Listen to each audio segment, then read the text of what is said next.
Hello students, কেমন আছো তোমরা? আশা করি খুবই ভালো আছো। আমরা আজকে নতুন কোনো টপিকস নিয়ে হাজির হইনি। আজকে আমরা আগের অর্থাৎ প্রিভিয়াস ক্লাসগুলোর টোটাল ডিসকাশন করব। ফার্স্ট আমরা ভেক্টরের ইন্ট্রোডাকশন দিয়েছিলাম, তারপরে আমাদের ছিল যোগ, বিয়োগ, ভেক্টরের বিভাজন এবং শেষে আমরা ভেক্টরের গুণন দেখেছি। দুটো ভেক্টরের মধ্যে গুণ স্কেলার হতে পারে, ভেক্টর হতে পারে, আবার দুয়ের থেকে বেশি ভেক্টরের মধ্যেও গুণের যে অপারেশন সেই অপারেশন করা সম্ভব। সবশেষে আমরা দেখেছি ভেক্টর ক্যালকুলাস, সেখানে আমরা একটা ভেক্টরের ডিফারেন্সিয়েশন বা ইন্টিগ্রেশন করা যায় সেটা আমরা দেখেছি। আমরা বেসিক জায়গাগুলো আমাদেরকে মনে রাখতে হবে যে ভেক্টর কি, আমরা কেন একটা ভেক্টরকে রিপ্রেজেন্ট করছি আলাদাভাবে, অ্যারো চিহ্নটা দিচ্ছি কেন। তোমাদের কিছু মিসকনসেপ্ট থেকে যায়, বা যারা ফার্স্ট টাইম ভেক্টর নিয়ে ডিল করে তাদের কিন্তু কিছু কিছু মিসকনসেপ্ট হয়। এটা কোনো অসুবিধার কিছু ব্যাপার নয় যে বিরাট কিছু সমস্যা হয়ে গেল, আমি সায়েন্স নিয়ে ভুল করে ফেলেছি, এরকম কিছু ভাববার কিছু নেই। কারণ এগুলো আস্তে আস্তে আস্তে আস্তে হ্যাবিচুয়েট হয়। চট করেই সবাই যে ধরতে পারবে তা নয়, অনেকেই ধরতে পারে কিন্তু সবাই ধরতে পারবে না। অতএব তোমরা নিশ্চিন্তে থাকো যে এটা কোনো বিরাট কিছু ঝামেলার কিছু নয়। বা তোমরা ভাবছো আফটার ভেক্টর ভেক্টর আলোচনার পরে ভাবছো ওরে বাবা কেন আমি সায়েন্স নিলাম বা কিছু, অনেকেই এরকম ভাবনা আসে। এটা আমাদের শিক্ষকতার অভিজ্ঞতা থেকে আমি বলছি। এতে ঘাবড়ানোর কিছু নেই, আস্তে আস্তে হবে, কিন্তু সময় দিতে হবে। তুমি এই সমস্ত বিষয়ে যদি সময় না দাও, এগুলো যদি নিয়ে না ভাবো, তুমি যদি ওপরে ওপরে দেখো যে ফর্মুলাগুলো দিয়ে দিচ্ছে বোর্ডে, ভিডিওতে দেখছি বা বই থেকে পড়ছি, ওপরে ওপরে দেখলে তুমি যখন নিজে করতে যাবে ভুল তো হবেই হবে, ভুল হবেই। বেশিরভাগের ভুল হয়। অনেক স্টুডেন্ট, মানে 80% স্টুডেন্ট এখানে ভুল করে থাকে।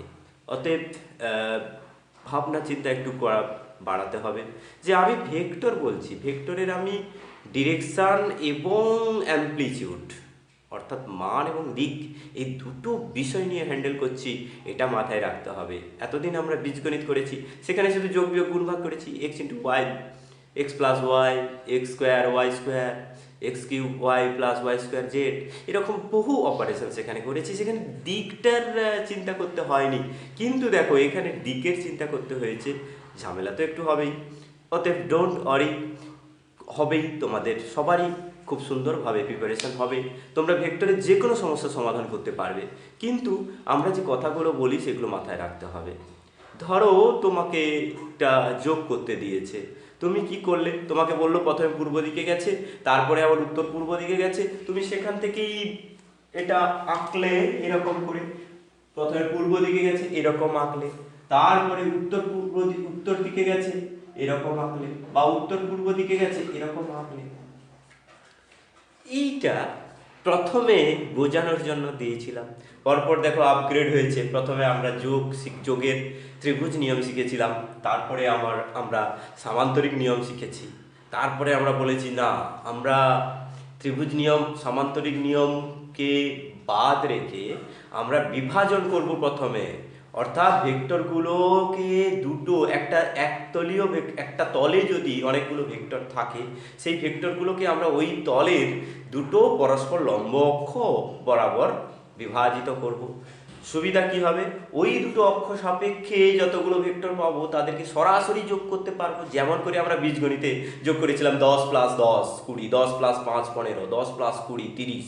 সেরকমভাবে আমরা যদি একই ডিরেকশানে অনেকগুলো ভেক্টর রাখতে পারি তাহলে তাদেরকে সরাসরি যোগ করা যায় বা বিয়োগ করা যায়। যদি বিপরীত দিকে থাকে, পজিটিভ এক্স অক্ষ, নেগেটিভ এক্স অক্ষ এরকম যদি থাকে, সেক্ষেত্রে তাদের যোগ বিয়োগ করা সহজ।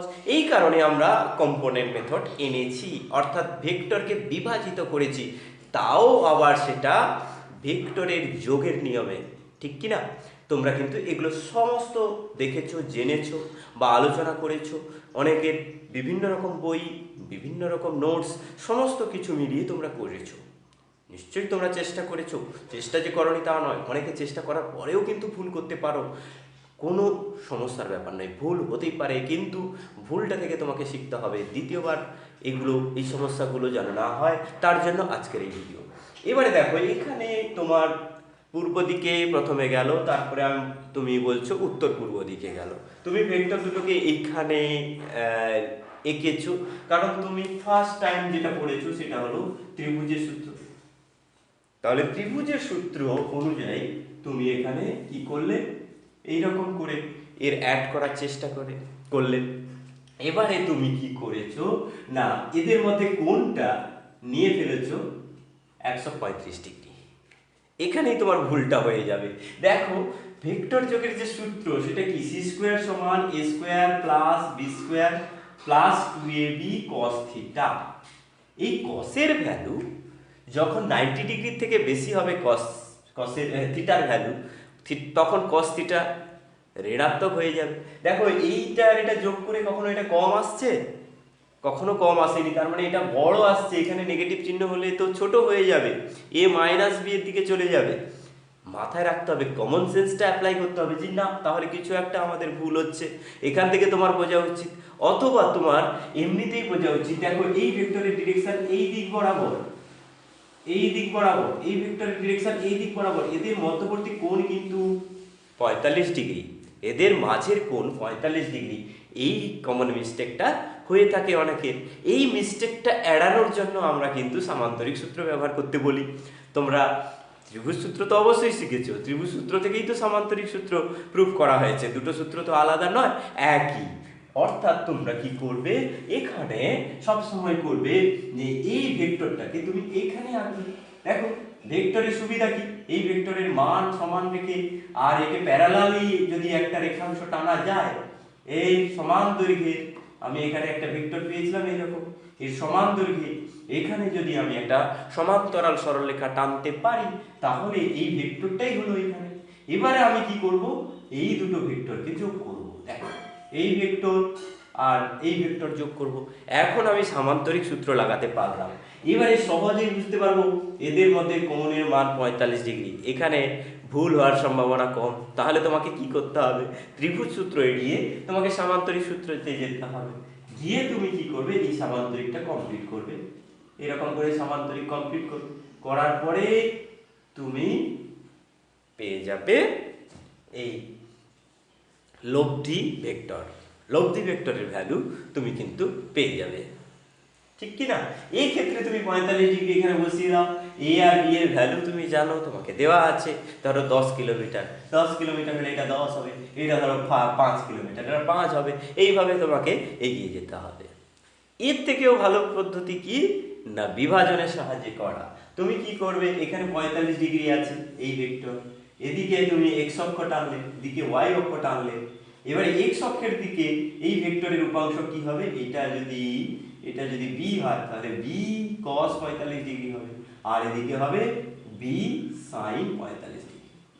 দেখো, তোমরা ইনিশিয়াল স্টেজে আছো, তোমরা যা করবে কিন্তু ঠিকঠাক ভাবে লিখে করবে।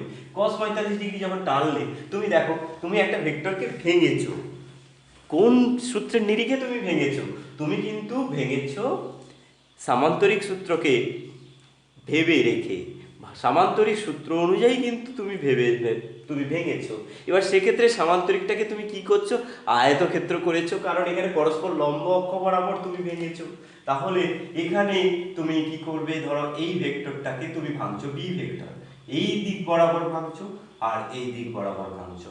তাহলে তোমাকে কি করতে হবে, এটা অ্যাকচুয়ালি দুটো ভেক্টরের সমষ্টি হচ্ছে বি ভেক্টর, সেই দুটো ভেক্টরকেই আমরা বলছি এখানে বিভাজিতাংশ। কি, যেটাকে তুমি জয়েন করে পাচ্ছিলে সেগুলোকে ভাঙলে আবার সেই দুটো অংশ পাবে তো নাকি?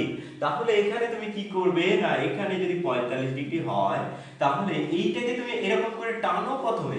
কেউ এরকম করে দিবে না, বা কেউ এরকম করে কম করে দেবে না, তোমাকে এই পর্যন্ত রাখতে হবে। তুমি ইনিশিয়াল স্টেজে আছো, তোমাকে কিন্তু এগুলো ঠিকঠাক করে টানতে হবে। পরবর্তীকালে তুমি যখন বলের হিসাব করবে, নিউটনের সূত্রে সেখানে লাগবে, বা সাম্যের যে কন্ডিশন সেখানে তোমার লাগবে, সেক্ষেত্রে তুমি একটু এদিক ওদিক টানতে পারো, কিন্তু সেখানে কেউ দেখবে না। কিন্তু এখন তুমি যেহেতু শিখছো, তুমি সঠিক শিখছো কিনা, তুমি জানো কিনা, সেটা আসল ব্যাপার। তাহলে এখানে তুমি কিন্তু কমপ্লিট করবে, এই পর্যন্ত টানবে, এখানে আয়তক্ষেত্রটা রেডি করবে, তারপরে তুমি এই পর্যন্ত এই তীর চিহ্নটা টানবে। ধরো তোমাদের একটা টানের যে একটা প্রবলেম আমি আগে দিয়েছিলাম, সেই প্রবলেমে কি ছিল না, এইরকম একটা টান ধরো আছে, এই টানটা যে তুমি দেখালে, এই টানটা তুমি এইরকম করে কমপ্লিট করো। এরকম করে তুমি প্রথমে আয়তক্ষেত্রটা কমপ্লিট করো। এখানে আর সামান্তরিক বলছি না, আয়তক্ষেত্র বলছি, কারণ আমরা সমকৌণিক উপাংশে যখন ভাঙছি তখন সেটা আয়তক্ষেত্র হয়ে যাচ্ছে। অর্থাৎ এখানে তুমি যদি থিটা নাও, এইখানে যে ডট ডট করে ভেক্টরগুলো দেখাবে, অর্থাৎ এইটাকে ভেঙে আমরা দুটো ভেক্টর পেলাম, সেটাকে আমরা এরকম করে ডট ডট দিয়ে দেখাই। সলিড আমরা লাইন টানি না, এটাকে ডট ডট দিয়ে টানি। যাই করি না কেন আমাদেরকে দেখাতে হবে সুন্দর করে, অর্থাৎ বিভাজিত অংশ আমরা এইভাবে দেখাবো। যাক, এইখানে যদি আমি বলি বি, এখানে 45 ডিগ্রি, তাহলে এখানে বি cos 45 ডিগ্রি লিখবো, আর এই লম্ব দিকে যে অক্ষটা রয়েছে সেদিকে হবে বি sin 45 ডিগ্রি। এবার তুমি দেখো এদিকে রয়েছে, আগে রয়েছে একটা এ, তাহলে এর সঙ্গে এটা যোগ হয়ে যাবে, টোটাল হয়ে যাবে এইদিকে। তাহলে এটাকে আমি লিখবো cx আর এটাকে লিখবো cy। এইটা হলো ভেক্টর বিভাজনের বেশ ভালো সুবিধা, এইটা আলাদা করে পাচ্ছি, অর্থাৎ সমকৌণিক উপাংশগুলোকে আমরা আলাদা আলাদা করে লিখছি। তারপরে আমরা এই দুটো ভেক্টরের যোগফল পেয়ে যাব এরকম করে। না, আমরা করব কি না, সি স্কোয়ার সমান cx square plus cy square. এগুলো তো নিউমেরিক্যাল, এগুলো মনে হচ্ছে বড়, একে স্কোয়ার করলে বাবা অনেক বড় এক্সপ্রেশন আসবে স্যার, এরকম বলছেন কেন? না, সত্যি তাই। এগুলো তোমার যখন এইগুলোতে ভ্যালু বসাবে, তুমি তো ক্যালকুলেটরের সাহায্যে হিসেব করছো, বা তোমাকে যে ভ্যালুগুলো কম্পিটিটিভ এক্সামে দেওয়া থাকবে সেখানে ক্যালকুলেটর ব্যবহার করতে দেওয়া হবে না, সেখানে তোমাকে ভ্যালুগুলো এমনভাবে দেওয়া থাকবে তোমার হাতে খুব সহজে তুমি করে ফেলতে পারবে। অতএব তোমার চিন্তা করার কিছু নেই, তুমি এইভাবে cx বের করবে, অর্থাৎ টোটাল ভেক্টরের ভ্যালুগুলো। এখানে তুমি দুটো আছে বলে জিওমেট্রিক্যালি পেয়ে গেছো, তিনটে যদি থাকতো, চারটে যদি থাকতো, এগুলো তো আগে বলেছি বাবা। এগুলো বলা সত্ত্বেও তোমরা কিন্তু অনেকে এই ভুলগুলো করে থাকছো বা করছো। কেন না, তোমাদের একটা হ্যাবিট হয়ে যাচ্ছে, যখন তুমি ফার্স্ট শিখছো সেটাকে নিয়েই তুমি অ্যাপ্লাই করার চেষ্টা করছো, সেকেন্ড যেটা শিখছো সেটাকে অ্যাপ্লাই করার চেষ্টা করছো। যেমন তোমার এখানে কম্পোনেন্ট, যেখানে সাম্যের কথা বলা হবে, সেখানে ল্যামি দিচ্ছ কেন? ল্যামি তো কেবলমাত্র তিনটে ভেক্টর থাকলে, তিনটে ফোর্স থাকলে সেখানে প্রযোজ্য। ল্যামিটা বুঝে রাখলে খুবই ভালো। ল্যামির উপপাদ্য খুব অ্যাপ্লাই করা যায়, অনেক জায়গায় সেটা লাগে, বেশিরভাগ জায়গায় তুমি তিনটে ফোর্স পাবে। কিন্তু তুমি দেখো তো, এখানে একটা তলে যদি চারটে বা তার বেশি ফোর্স থাকে, তখন কি তুমি ল্যামি লাগাতে পারবে? তখন কি লাগাবে?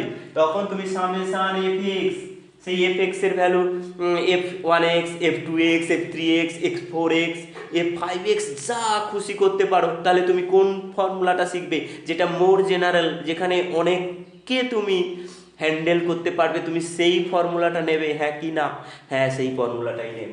তাহলে summation fx equals to 0, summation fy equals to 0, সেখানে যে বসাবে, সেখানে বসাবে ল্যামি দিয়ে, না তুমি ভেক্টরের বিভাজন করে, ভেক্টরের অবশ্যই বিভাজন করে, কারণ সেখানে ল্যামির সূত্রটা কেবলমাত্র তিনটে ভেক্টরের ক্ষেত্রে প্রযোজ্য, এবং সব সময়ের জন্য ওটা ভালো অ্যাপ্লিকেবল নয়। এটা পরিষ্কার করে আমার ভিডিওতে বলা হয়েছে যে সেখানে অ্যাপ্লিকেশান করা, তাদের মধ্যে অ্যাঙ্গেলগুলো বের করা কিন্তু বহুত টাফ।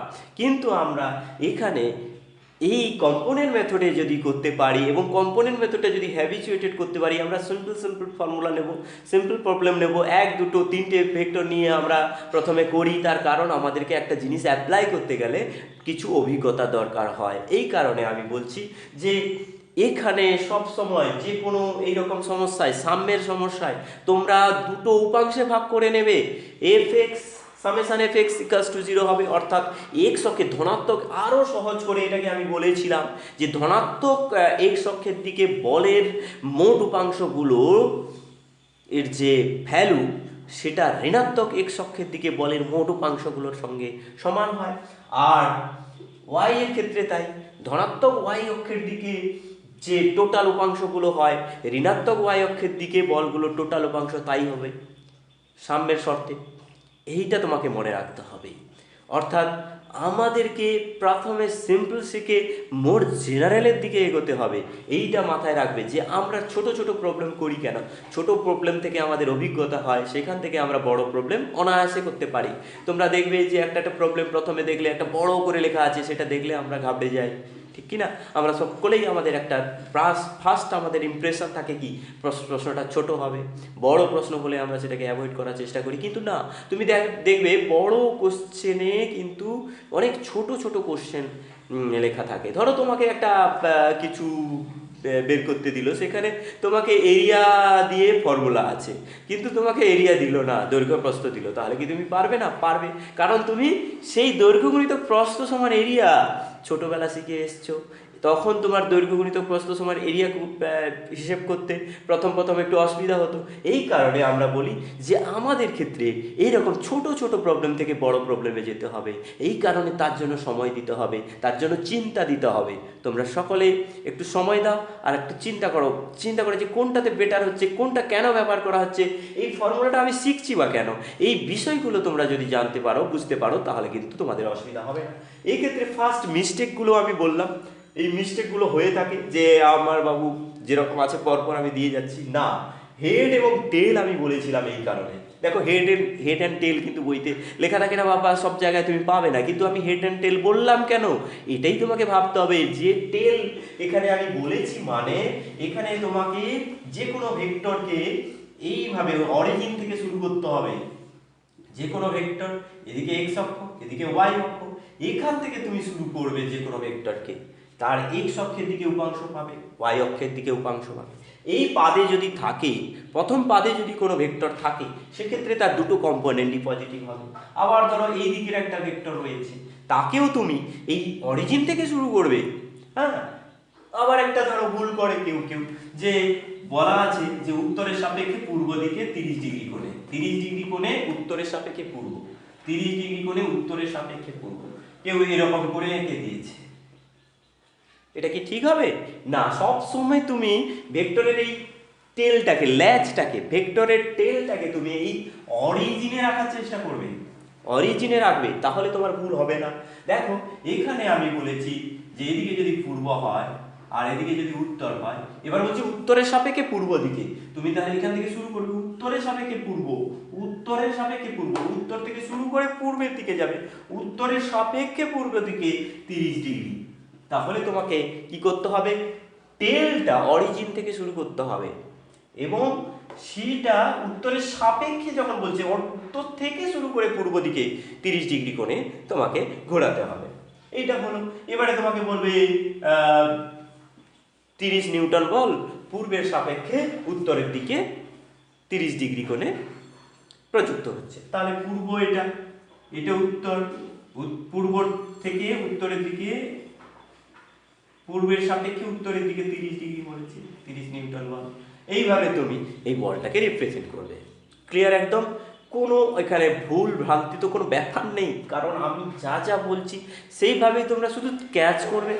প্লাস তোমাকে শুনতে হবে, ভালো করে শুনতে হবে, শুনে তারপরে তোমাকে নিজেকে অ্যাপ্লাই করতে হবে। শুধু শুনে রাখলে হবে না, অ্যাপ্লিকেশনও করতে হবে, অনেক প্রবলেম করতে হবে, তাহলে দেখবে একেবারে পরিষ্কার হয়ে যাচ্ছে। হ্যাঁ, যে কোনো সায়েন্সের ছেলে, আমরা যখন সায়েন্স পড়েছি, ফার্স্ট যখন আমরা পড়েছি, সেখানে প্রত্যেকেরই অসুবিধা হবে। তো অতএব কোনো ভাববার দরকার নেই যে বাবা আমার সায়েন্স নিয়ে খুব ভুল হয়ে গেছে, কোনো সমস্যা হবে না। আমি বলছি তোমাদের কিন্তু প্র্যাকটিস করতে হবে, হ্যাবিচুয়েটেড হতে হবে, তবেই তোমরা ফটাফট সবগুলো পেরে যাবে। যাকে এইগুলো হলো মিস্টেক, এই মিস্টেকগুলোর কথা আমি ফার্স্ট আলোচনা করব বলে আজকে বলেছিলাম। তারপরে যোগের নিয়ম, বিয়োগের নিয়ম, এগুলো তো তোমাদের মনে আছে, ফটাফট বলে ফেলো যে যোগের নিয়ম কি আছে, সি স্কোয়ার সমান A square plus B square plus 2ab cos theta. বিয়োগের নিয়ম কি আছে, সি স্কোয়ার সমান A square plus B square minus 2ab cos theta. Vector যোগ, ভেক্টর বিয়োগ।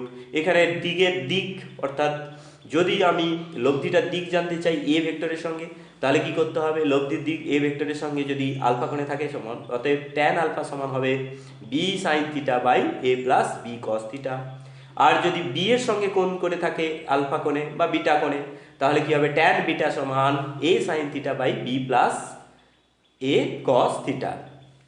এই বিষয়গুলো তোমাদেরকে মনে রাখতে হবে। বিয়োগের ক্ষেত্রে তাই, সি স্কোয়ার সমান A square plus B square minus 2ab cos theta, সেখানে এর সঙ্গে যদি আলফা কোণে থাকে, অর্থাৎ যে ভেক্টরটা আমরা পাচ্ছি লব্ধি ভেক্টর, সেটা যদি এ ভেক্টরের সঙ্গে বা বি ভেক্টরের সঙ্গে, যেটা এ মাইনাস বি করছি, সাধারণত আমরা অরিজিনাল যে ভেক্টর, অর্থাৎ এ আর বি অরিজিনাল ভেক্টর, এ মাইনাস বি করবো যখন এর সঙ্গে অ্যাঙ্গেল নেওয়ার চেষ্টা করব, সেখানে কিন্তু বি এর সঙ্গে অ্যাঙ্গেল নেওয়ার চেষ্টা করো না, এর সঙ্গে অ্যাঙ্গেল নেওয়ার চেষ্টা করবে। সেখানে তুমি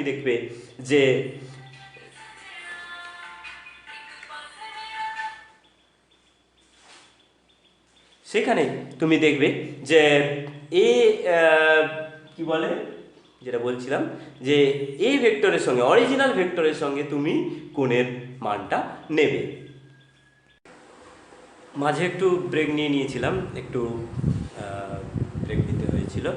যাকে আমি যে কথাগুলো বলছিলাম, যে এইরকমভাবে ভাববে না, সবসময় ভাববে যে অরিজিন থেকে, অর্থাৎ মূল বিন্দু থেকে টানার চেষ্টা করবে ভেক্টর। সেকেন্ড প্রবলেম, সেকেন্ড কি আছে, যে যোগের কথা তো বললাম, বিয়োগের কথা বললাম, যোগ বিয়োগ মিলিয়ে যেটা করতে হবে। ধরো তোমাকে দেওয়া আছে বৃষ্টির বেগ আর মানুষের বেগ, তাহলে বৃষ্টির বেগ আপেক্ষিক বেগ কত, মানুষের সাপেক্ষে আপেক্ষিক বেগ, তাহলে v rain minus v man. এবার তোমাকে বললো না, আপাত বেগ দিয়ে দিল, ভি রিলেটিভ দিয়ে দিল, তাহলে তোমাকে দেখো কনসেপ্ট লাগাতে হবে বিয়োগের আর কষতে হবে যোগের। ধরো এরকম রয়েছে, তোমাকে যদি বলে যে বৃষ্টির বেগ রয়েছে, বৃষ্টির বেগ ভি রেন এইদিকে, আর মানুষের বেগ এইদিকে ভি ম্যান, এইরকম করে তুমি প্রথমে আঁকলে, এরকম করে আঁকলে। এবারে ভি রিলেটিভটা তোমাকে দেওয়া আছে, ভি রিলেটিভ সমান আমরা জানি কি, আপেক্ষিক বেগ মানে জানি কার আপেক্ষিক বেগ, বৃষ্টির আপেক্ষিক বেগ। কার সাপেক্ষে আপেক্ষিক বেগ, মানুষের সাপেক্ষে আপেক্ষিক বেগ। মানুষের সাপেক্ষে বৃষ্টির আপেক্ষিক বেগ এখানে আমাদের দেওয়া আছে, আমাকে চাইছে বৃষ্টির প্রকৃত বেগ কত। তাহলে কনসেপ্টটা আমার, ফর্মুলাটা আমার কোথা থেকে হলো না, বিয়োগের থেকে হলো, বিয়োগের কনসেপ্ট থেকে হলো। এবারে অ্যাপ্লাই করতে হবে যোগ, কেন না ভি রেন চাইছে, ভি রেন, আমি যদি এটাকে এদিকে আনি সমান হবে কি, ভি রিলেটিভ, নেগেটিভটা পজিটিভ হয়ে যাবে, V man, V relative plus V man, কেমন, V relative plus V man. তোমাকে কিন্তু এইটা ভাবতে হবে। আর একটা বিষয় এখানে বলতেই হয়, যেটা না বললে নয়, এখানে আমি যখন আঁকছি, দেখো এখানে পরিষ্কার করতে হবে, দেখো খুব সুন্দর করে বোঝার চেষ্টা করো। যখন আমি এখানে আঁকছি ভি ম্যান, এরকম করে এঁকে নিচ্ছি, কোনো অসুবিধা নেই, আমরা প্রশ্ন পড়বো সাথে সাথে আঁকবো, এইটা মাথায় রাখবে। আমরা কিন্তু প্রশ্ন পড়ার সঙ্গে সঙ্গে ভি ম্যান, আমি এদিকে যেটা আপেক্ষিক বেগ ভি রিলেটিভ, এটা ধরো ভি রিলেটিভ আর এটা ভি ম্যান দিয়েছে, আমরা এরকম করে সাথে সাথে এঁকে নেব। এঁকে নেওয়ার পরে আমি অরিজিন ভাববো, যে আমি এইটাকে মূলবিন্দু যদি নিই, তাহলে ভি রিলেটিভ এইরকম আঁকবো, আর এটাকে এইরকম করে রাখবো না, সেই তো তাহলে ত্রিভুজ সূত্র হয়ে যাবে। এইটাকে আমি সমান্তরাল করে বসাবো, এখানে এইরকম লেখা যায়, এখানে লেখাটা ভেক্টরের ক্ষেত্রে মান একই থাকলো, দিক একই থাকলো, সোজা যদি আঁকি তাহলে এখানে ভি ম্যান এইরকম পাবো। অর্থাৎ আমি এদের যোগ এবার করতে পারবো সামান্তরিক সূত্রের নিয়মে। এইটা তোমাদেরকে মাথায় রাখতে হবে, এই ভুলটা তোমাদের হয়ে থাকে। হ্যাঁ, ভি ম্যান তুমি এরকম আঁকলে, তারপরে এটা তুমি V man plus V relative, এবারে তুমি ফর্মুলা পেলে, এই ফর্মুলা থেকে তুমি কি করবে, এই ফর্মুলা থেকে তুমি যোগ দেখাবে। এবারে যোগ কিরকম হবে, ধরা যাক তোমাকে একটা প্রবলেম দিয়েছে যে কোনো এক ব্যক্তি রাস্তায় 5 কিলোমিটার পার ঘন্টা বেগে হাঁটছে, 5 কিলোমিটার পার ঘন্টা বেগে হাঁটছে, তাহলে তুমি কি হবে, ভি ম্যান অনুভূমিক দিকে, অর্থাৎ তুমি এই দিকে দেখাচ্ছ, অনুভূমিক দিকে সাধারণত আমরা পড়ে এইরকম করেই দেখাই অনুভূমিক দিক। আর এখানে ভি রিলেটিভ হলো এইটা, ভি রিলেটিভ আপাত বেগ, বৃষ্টির আপাত বেগ, এখানে প্রশ্নে তোমাকে আপাত বেগ দেবে, আপাত বেগ মানে যে রিলেটিভ বেগ, আপেক্ষিক বেগ, সেটা তোমাকে কিন্তু বুঝতে হবে। কারণ মানুষের সাপেক্ষে বৃষ্টির বৃষ্টিটা যেরকম পড়ছে বলে মনে হচ্ছে সেটাই তো বৃষ্টির আপেক্ষিক বেগ। সেই বেগটা এখানে দিয়ে দিয়েছে, আপাত বেগ দিয়েছে ধরো 5 কিলোমিটার/ঘন্টা। বেশ, এবারে তুমি কি করবে, তোমার রিলেটিভ বেগ দেওয়া আছে আর মানুষের বেগ দেওয়া আছে, প্রথমে তুমি এই সূত্রটা লিখবে। লেখার পরে তুমি বৃষ্টির প্রকৃত বেগ তোমাকে বের করতে বলেছে। বৃষ্টির প্রকৃত বেগ যখন বের করতে বলবে তখন তোমাকে ভি রেঞ্জ চাইছে বুঝতে হবে। আর ভি রেঞ্জ চাওয়া মানে এইটাকে একদিকে রেখে বাকিগুলোকে একদিকে রাখলে সেটা যোগ হচ্ছে। আর যোগের নিয়মে কি হয়, এইরকম করে সমান্তরিক কমপ্লিট করতে হয়। এদিকে ভি ম্যাপ, এদিকে ভি রিলেটিভ, দুটো, এটাও 5, এর ভ্যালু 5 আর এর ভ্যালু 5। অর্থাৎ আমি এইটা পাবো কি, √5² + 5², কারণ এটা তো আর সেই থিটা দিতে হবে না, cos 90 ডিগ্রি। এখানে আমরা সুবিধা কি, আমরা এইরকম লম্বভাবে থাকলে সুবিধা কি, এখানে cos থিটার ভ্যালুটা 0 হয়ে যায়। অর্থাৎ যে ভ্যালুটা আছে সেই ভ্যালুটা হয় √a² + b²। এখানে a যদি এটাকে বলি, b যদি এটাকে বলি, a² = 5², b² = 5²। অর্থাৎ আমি এখানে যে ভি রেন পাবো, এই ভি রেন বৃষ্টির গতিবেগ সমান আমি পাবো √5² + 5² সমান হবে 5√2 কিলোমিটার/আওয়ার, 5√2 কিলোমিটার/আওয়ার। এবার এইটা উলম্বের সঙ্গে যদি নিতে চাও, সাধারণত উলম্বের সঙ্গে নিতে চাও, তাহলে tan আলফা করবে, এটা বাই এটা করবে। এখানে একই হয়েছে, এর জন্য অসুবিধা নেই। এখানে তোমার 5 আছে, এখানে 4 আছে, এই 5 আছে, এখানে 5 আছে, তাহলে 5/5, অর্থাৎ দুটোই সমান হবে। কিন্তু তোমাকে মাথায় রাখতে হবে, এখানে যেমন আলফা, এর উল্টো দিকে এইটা লম্ব, এইটা ভূমি, অর্থাৎ tan আলফা সমান কি হবে, 5/5 সমান হবে 1। সেখান থেকে তুমি পাবে আলফা সমান 45। অর্থাৎ বেগের মান বলবে 5√2, অর্থাৎ বৃষ্টির প্রকৃত বেগ 5√2 কিলোমিটার/ঘন্টা। আর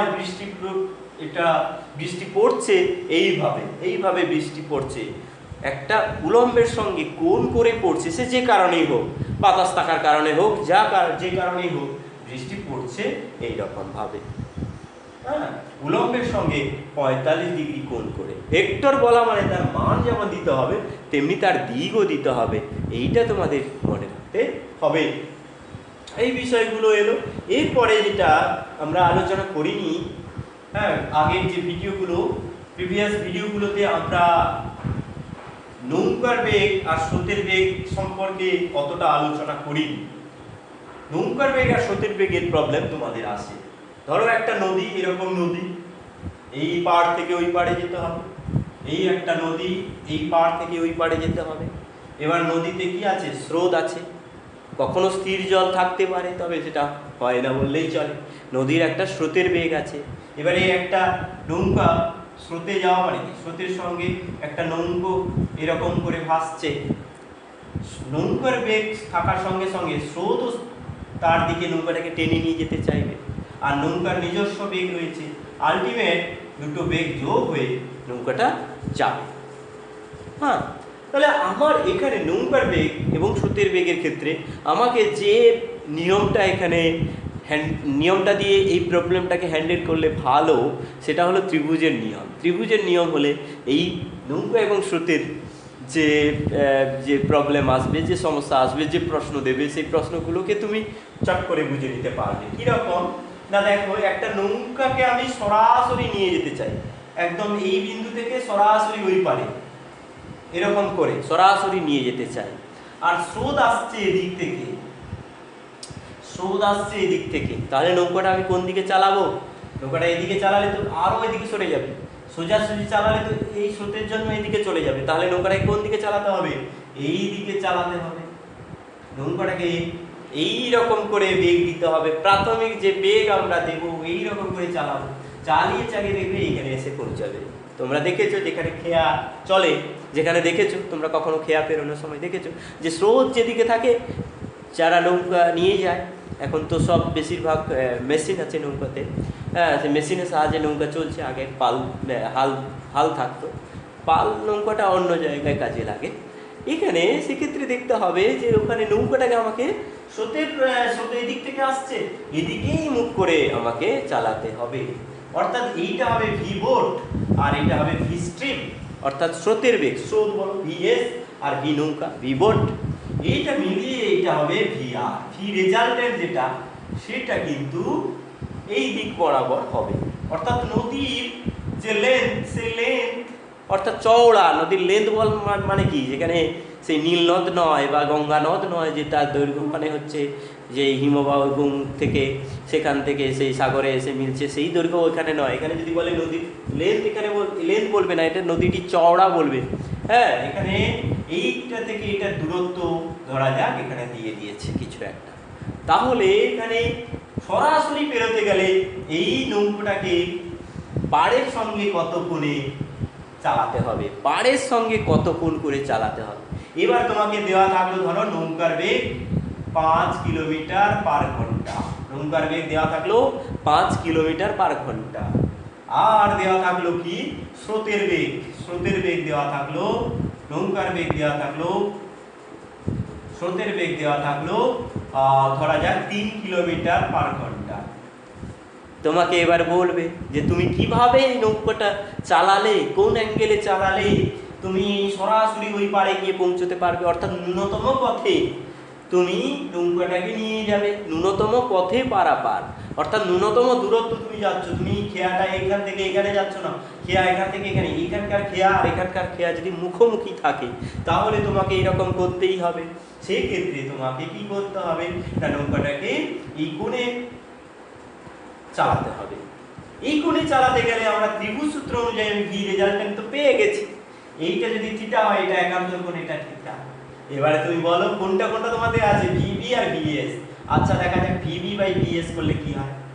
ভিবি বাই ভিএস সমান কি হবে, v b by v s, sorry v s টা তো ছোট, উপরে ভিএস দাও, ভিএস বাই ভিবি সমান কি হবে, এটা এখানে যদি থিটা হয়, এইটা হলো ভূমি আর এটা অতিভুজ, ভূমি বাই অতিভুজ সমান হবে cos থিটা। এটা ভূমি আর এটা অতিভুজ সমান হবে cos থিটা, ভূমি বাই অতিভুজ হবে cos থিটা, vs বাই vb সমান হবে cos থিটা। এবারে আমি cos থিটার ভ্যালু এখানে পেয়ে যাব 3/5। cos থিটার ভ্যালু 3/5 মানে কত ডিগ্রি না, হচ্ছে হবে কত না, এটা হবে থিটা ইকুয়াল টু হবে 53 ডিগ্রি। থিটার ভ্যালু হবে 53 ডিগ্রি। হ্যাঁ, তাহলে আমাকে কি করতে হবে, এই পাড়ের সঙ্গে 53 ডিগ্রি কোণে আমি যদি চালাই নৌকাটা, তাহলে সেক্ষেত্রে আমরা ওই পাড়ে সরাসরি পৌঁছতে পারবো। এই ধরনের একটা প্রবলেম থাকে। হ্যাঁ, এবারে কত সময়ে পৌঁছতে পারবো যদি তোমাকে দেয়, খুবই সহজ, এর ইকুয়াল টু ধরো 1 কিলোমিটার, এই নদীটা 1 কিলোমিটার চওড়া, তাহলে তোমাকে কি করতে হবে না, তোমাকে টি সমান লিখতে হবে এল বাই ভি আর। দেখো যে বেগটা এইদিকে আছে সেই বেগটা কি ভি আর, এখানে ভি ভি দিয়ে যদি কেউ ভাগ করে দেয় তাহলে কিন্তু ভুল, বা এইরকম এগুলো দিয়ে ভাগ করা যাবে না, সরাসরি এই বেগটা, অর্থাৎ বেগের সব কিছু যোগ বিয়োগ গুণ ভাগ যা খুশি সব মার কাট করে শেষ পর্যন্ত আমি ভি আর পেয়েছি এই দিকে। অর্থাৎ ভি আর যেদিকে আছে, ভি আর এর ভ্যালুটা যদি আমি বের করতে পারি তবেই আমি এই সময়টা বের করতে পারবো।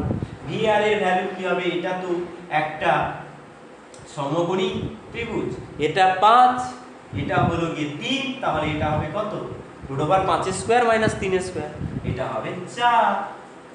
ভি আর হবে 4 কিলোমিটার পার ঘন্টা, ভি আর হবে 4 কিলোমিটার পার ঘন্টা।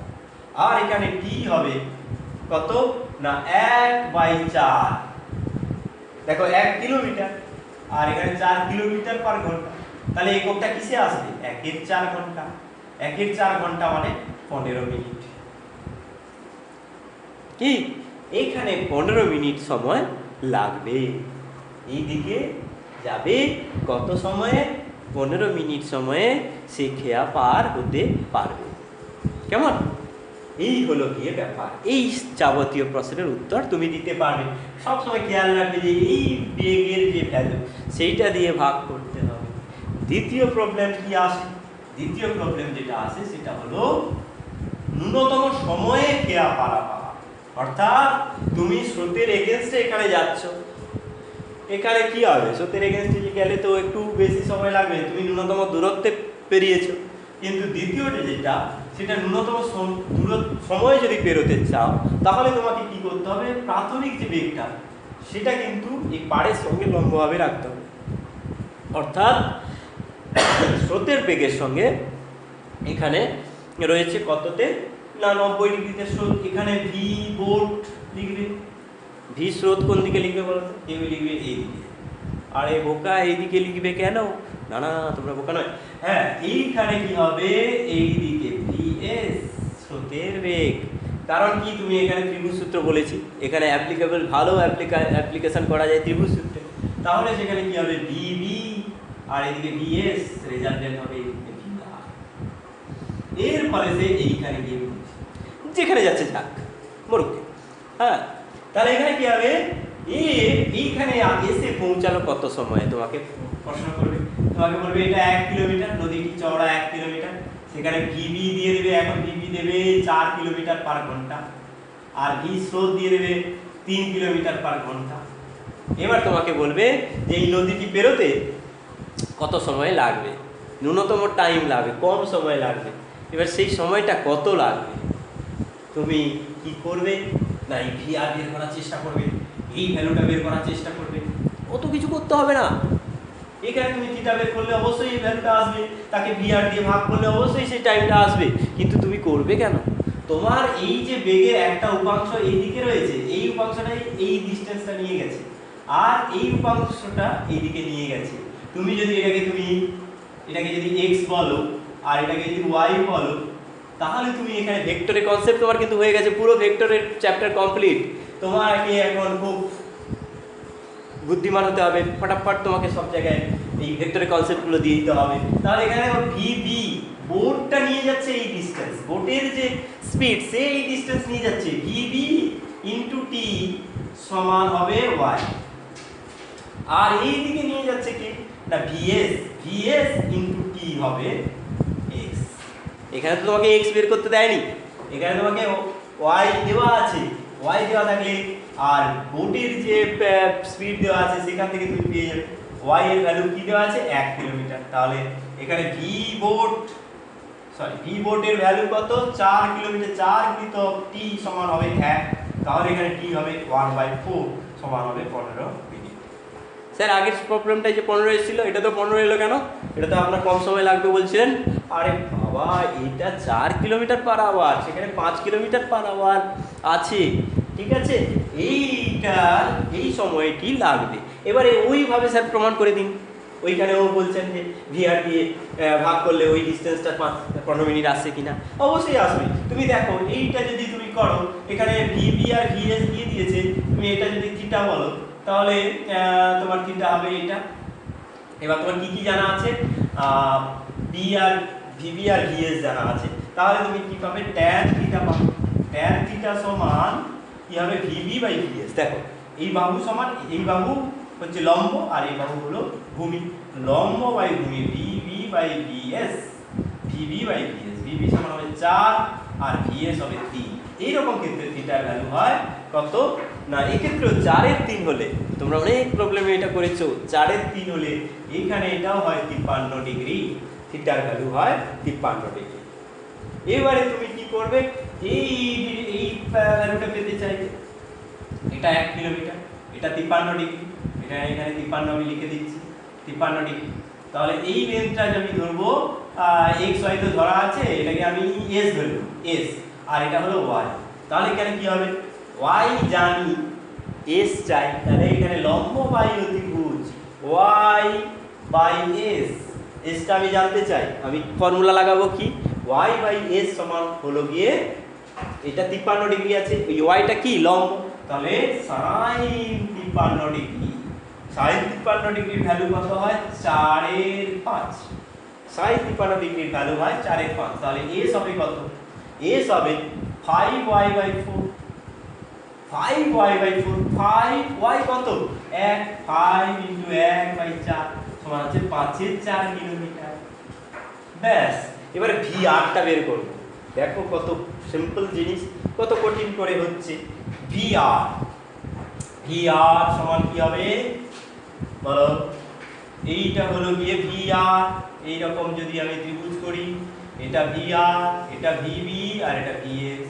এটা হলো গিয়ে এটা কত VB-টা, VB কত ছিল 4, এটা 3, এটা যদি 4 এটা যদি 3 হয় VR কত হবে?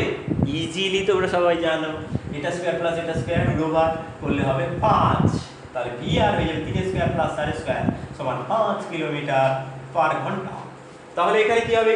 S এই দূরত্বটা দিয়েছে 5/4 আর VR দিয়েছে 5, তাহলে এখানে টাইম বেরোবে 5/4/5, 1/4 ঘন্টা। 1/4 ঘন্টা, 1/4 ঘন্টা সমান হবে 15 মিনিট। 1/4 ঘন্টা সমান হবে 15 মিনিট। ঠিক আছে, 1/4 ঘন্টা হলো গিয়ে 15 মিনিট। একই এলো। তাহলে এইভাবে করলেও হবে, ওইভাবে করলে হবে, সমস্তভাবে তোমাকে ভেবে নিতে হবে যে কোনো অসুবিধা নেই। আমরা যদি ফর্মুলা বা যে ইউজগুলো করছি সেগুলো যদি ঠিকঠাক করি, আমরা তীর চিহ্নগুলো যেন ঠিকঠাক দিই, আমরা যৌগের নিয়ম ঠিকঠাক অ্যাপ্লাই করি, ত্রিভুজ সূত্রের সময় ত্রিভুজ সূত্রটা ভালোভাবে বুঝতে পারি, সবগুলো খুব ক্লিয়ার করে থাকতে হবে। এরপরে আমরা আসবো কি না, এর পরের অংশ হচ্ছে জাহাজের প্রবলেম, কিছু আমরা আলোচনা করতে বাকি রেখেছি। আর হচ্ছে কিছু প্রমাণ, ডট প্রোডাক্ট দিয়ে অর্ধবিস্তৃত কোণ, সমকোণ, এগুলো কিছু প্রমাণ করিয়ে দেবো, যেগুলোর ফলে তোমাদের কী হবে, তোমরা এমনিতে পারবে এগুলো। তাও আমি দু একটা এক্সাম্পল দিয়ে দিচ্ছি, সেগুলোতে তোমাদের সুবিধা হবে। আমি এর পরবর্তী অংশে ওই আলোচনাগুলো নিয়ে ফিরছি।